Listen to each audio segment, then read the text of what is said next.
Shalom and welcome to 2 Minutes of Torah. This year is entitled, A Woman Obligated to Hear Kriyat Amalaik, Parshat Amalaik.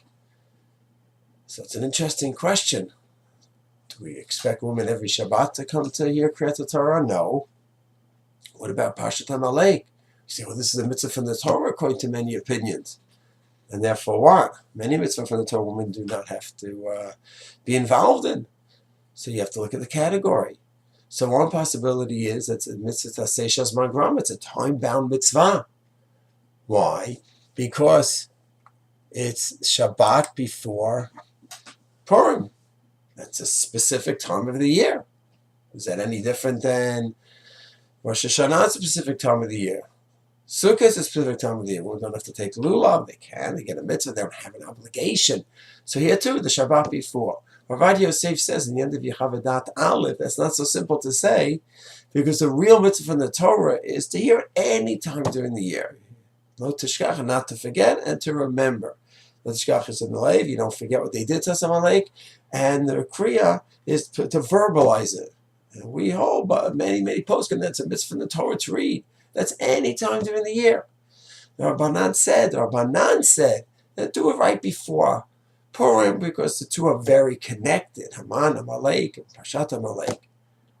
But it can be any time during the year, so it's not time-bound. So Rav Yosef says, according to that idea, that it's not time-bound, because it's any time during the year, the fact that the rabbis made it time-bound is not going to take away the essential part of the mitzvah that's not time-bound. Therefore, women do have to read. And Rav Yosef says, according to that reason, many poskim say women do have to read Parshat Amalek, and they have to come to shul. He quotes Rav Natan Adler, the Rebbe of the Chatam Sofer, say that women have to come to the shul to hear Parshat Amalek, and that's how it developed, that many women do come, and that there's even a separate reading for them, because if they were home, then the men switch, and the men leave shul, come home, and the women come to shul. So there's a separate reading. We have 10 men there, and the women get to hear Parshat Amalek, according to this approach. Another approach is that Chinuch, the Sefer Chinuch says that women are not part of the mitzvah to fight in the war. They're not part of the obligate. They don't fight, and therefore, since they don't fight, they also don't have the mitzvah. They don't have the mitzvah of mechiyat Amalek, wiping Amalek. So therefore, they don't have the mitzvah of zechirat Amalek, remembering Amalek, and therefore they don't have to hear the parsha.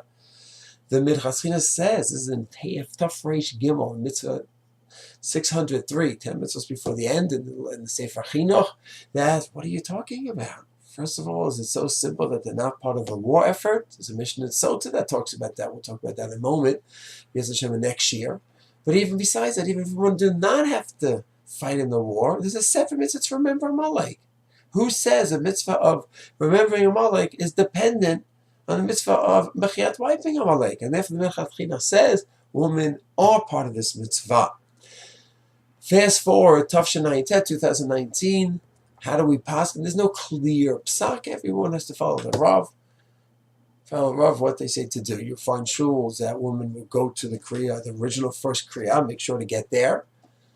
You'll have shuls where they will have a second reading just for the woman. Other shuls say, no, we don't have a separate reading just for the woman, but you have shuls that do that. And therefore they'll have a second reading so the woman can hear it properly and give them time to get there. And then you have shuls where no, there's not a separate reading, and there's not even a demand of the woman to come, and they rely on the opinions of the Chinuch and others. Chazon Ish goes this way, the women don't have to come. That is not their mitzvah. And and of course, each woman, each group follows their posek in their town, in their shul. And that's the approach. Yez Hashem, we should have the zechut for everyone to fulfill the mitzvah properly. Shalom.